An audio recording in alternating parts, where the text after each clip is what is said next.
বঙ্গবন্ধু কন্যা জননেত্রী শেখ হাসিনা এই মুহূর্তে দেশের বাইরে রয়েছেন এবং আজকে ঐতিহাসিক 17ই মে 1981 সালের এই দিনে তিনি দীর্ঘ নির্বাসন শেষে বাংলাদেশে ফিরেছিলেন।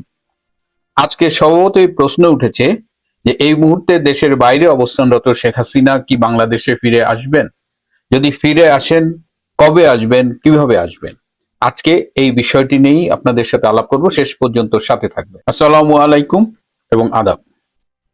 যে কথা বলছিলাম যে 1981 সালের 17ই মে দীর্ঘ নির্বাসন শেষে ভারত থেকে এই দিন বাংলাদেশে আসেন জননেত্রী শেখ হাসিনা এবং এই দিন ভীষণ প্রতিকূল আবহাওয়ার মধ্যে তিনি বাংলাদেশে আসেন এবং তিনি সেখানে লক্ষ লক্ষ জনতা তাকে অভ্যর্থনা জানায় এবং তিনি সেখানে বক্তব্য রাখেন এবং তারপরের ইতিহাসটুকু আপনারা জানেন। স্বাধীনতার পরে বাংলাদেশে 1972 সালের 10ই জানুয়ারি বঙ্গবন্ধু শেখ মুজিব ফিরে এসেছিলেন পাকিস্তানের কারাগার থেকে এবং সেই ফেরা এবং তার হাত ধরেই বাংলাদেশের স্বাধীন বাংলাদেশের পথ চলা শুরু এবং জননেত্রী শেখ হাসিনার যে প্রত্যাবর্তন, জননেত্রী শেখ হাসিনার হাত ধরেই বাংলাদেশের নতুন পথযাত্রা শুরু হয়েছিল এবং বাংলাদেশ একটি দরিদ্র দেশ থেকে মধ্যম আয়ের দেশে উন্নীত হয়েছিল। এবং আজকে আবারও একটা প্রতিকূল সময়ের মুখোমুখি দাঁড়িয়ে বাংলাদেশ, যখন 2024 সালের জুলাই আগস্টের একটি ষড়যন্ত্রের মধ্য দিয়ে, একটি জঙ্গি অভ্যুত্থানের মধ্য দিয়ে রেজিম চেঞ্জ করা হয়েছে এবং শেখ হাসিনাকে সরিয়ে সেখানে এসেছিল বর্তমানে যাকে বলে বিশ্ব বাটপার, টাউট, চোর, দুর্নীতিবাজ, হোয়াট এভার, বিশেষণের অভাব নেই, সেই ডক্টর ইনুস। সেই ডক্টর ইনুস তার খায়েশ ছিল 5 থেকে 10 বছর ক্ষমতায় থাকবে, কিন্তু মোটামুটি জনরোষের মুখে তার এক প্রকার নির্বাচন দিয়ে চলে যেতে হয়েছে। সেই নির্বাচন আবার সন্ধ্যা রাতের ভোটের নির্বাচন, সেটি নিয়ে আজকে কথা বলবো না। আজকে যেটি নিয়ে কথা বলতে চাই যে শেখ হাসিনা ফিরে আসবেন কিনা, এবং অনেকটা কাকতালীয় ভাবে আজকেই আমি আপনাদের বলেছিলাম যে আমার একটা সোর্স আছে আমেরিকা, একজন এক্স ডিপ্লোমেট, তিনি আমেরিকান প্রাক্তন কূটনীতিক। তো আজকে আমার সূত্রের মাধ্যমে তার সাথে আমার যোগাযোগ হয়েছে। তো তাকে প্রশ্ন করা হয়েছিল যে শেখ হাসিনা কি বাংলাদেশে ফিরতে পারবেন। তিনি বলেছেন ডেফিনেটলি শি উইল রিটার্ন, অবশ্যই শেখ হাসিনা বাংলাদেশে ফিরে আসবেন। কিভাবে ফিরে আসবেন সেটি বলল যে রাজনীতিতে অনেক খেলা হয় এবং এই যে 24 সালের জুলাই আগস্টে যে রেজিম চেঞ্জ হলো, এই চেঞ্জের আগে অনেক দিন ধরেই ডিপ স্টেট কাজ করছিল এবং তারা গ্র্যাজুয়ালি নানা রকমের অপপ্রচারের মাধ্যমে শেখ হাসিনার সরকারের বিরুদ্ধে জনগণকে খেপিয়ে তুলছিল। এমনকি শেখ হাসিনাকেও তারা টার্গেটেড ওয়েতে অ্যাটাক করেছিল এবং তারা জুলাই আগস্টে এসে অনেক বছরের চেষ্টার পরে তারা রেজিম চেঞ্জে সফল হয়েছিল। তো আমার সূত্রটি বলেছেন যে Sheikh Hasina is a great leader, তিনি খুব ভালো একজন নেত্রী, কিন্তু তাকে ডিপ স্টেট সুকৌশলে অপপ্রচারের মাধ্যমে জনগণের কাছে অজনপ্রিয় করে তুলেছিল, কিন্তু এখন জনগণ সেটা বুঝতে পারছে। কিন্তু এর সাথে শেখ হাসিনার ফিরে আসাটা কিভাবে লিঙ্কড, তিনি বললেন যে বর্তমান বিশ্বে আমেরিকার যে অবস্থান, ট্রাম্প আমেরিকাকে এমন একটা জায়গায় নিয়ে গেছে যে আমেরিকার ওয়ার্ল্ড সুপার পাওয়ার হিসেবে যে 1 নম্বর অবস্থান, সেটি অনেকটা হুমকির মুখে। এবং ট্যারিফ এবং অন্যান্য ইস্যু দিয়ে যেভাবে ট্রাম্প শুরু করেছিল, তার পরিণতিতে আজকে দেখা যাচ্ছে ইউরোপের ট্রাম্প বন্ধুহীন, তাদের খুব কাছের কানাডা আজ আমেরিকার থেকে অনেক দূরে সরে যাচ্ছে এবং যেভাবে ট্রাম্প ইরান যুদ্ধ এবং সামগ্রিকভাবে আগাচ্ছিল, তাতে পৃথিবীতে ট্রাম্প বিরোধী একটা মনোভাব তৈরি হয়েছে এবং যার ফলে আরআইসি, রাশিয়া, ইন্ডিয়া, চায়না, এই জোটটি তৈরি হয়েছে এবং এই জোটটি এখন একটা বাস্তবতা। এই বিশ্ব রাজনীতির এই পরিবর্তিত অবস্থানই শেখ হাসিনার বাংলাদেশে প্রত্যাবর্তনটাকে নিশ্চিত করবে এবং আমেরিকা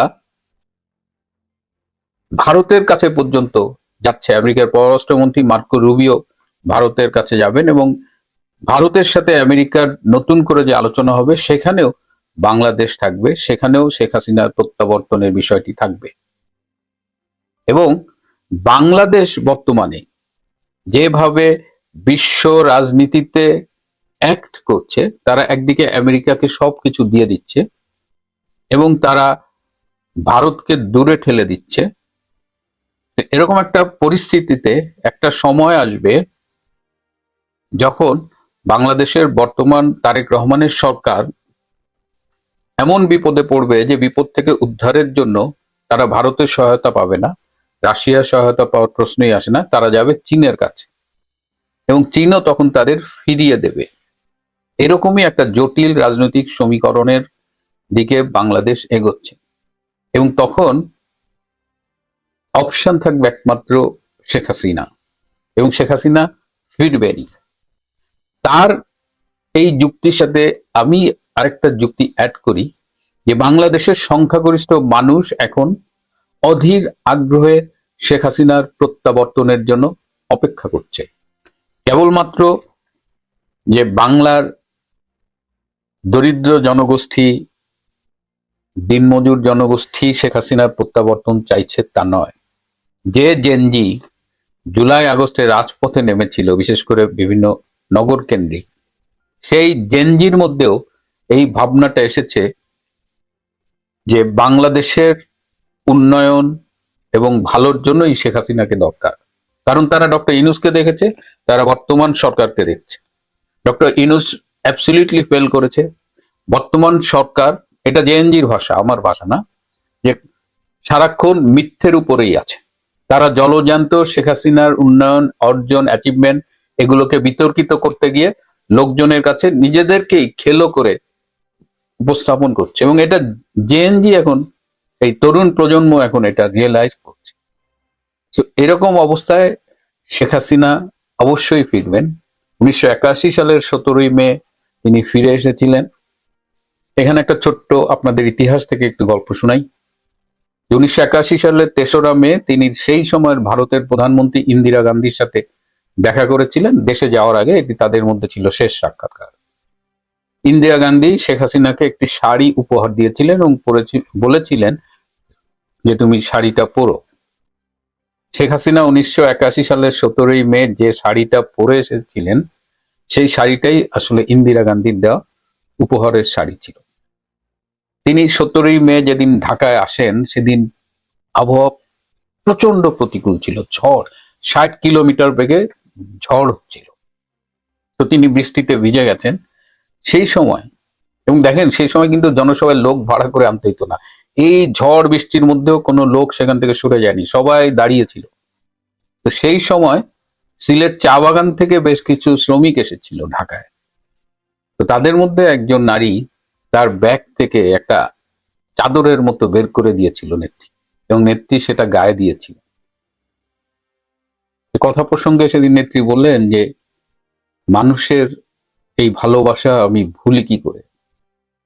তো সেই প্রত্যাবর্তনের চাইতেও অনেক বেশি গুরুত্বপূর্ণ হবে শেখ হাসিনার অচিরেই বাংলাদেশে ফেরা, তার পরবর্তী প্রত্যাবর্তন। বাংলাদেশের সাথেই এটি খুব জরুরি। এখন প্রশ্ন হলো, কি কবে ফিরবেন? এই সময়টার ব্যাপারে কেউ নিশ্চিত করে বলতে পারেনি, এমনকি আমার আমেরিকান সূত্রও বলতে পারেনি। তবে ধারণা করা যায় যে এবছরের ডিসেম্বরের মধ্যে তার ফিরে আসার সম্ভাবনা খুব প্রবল।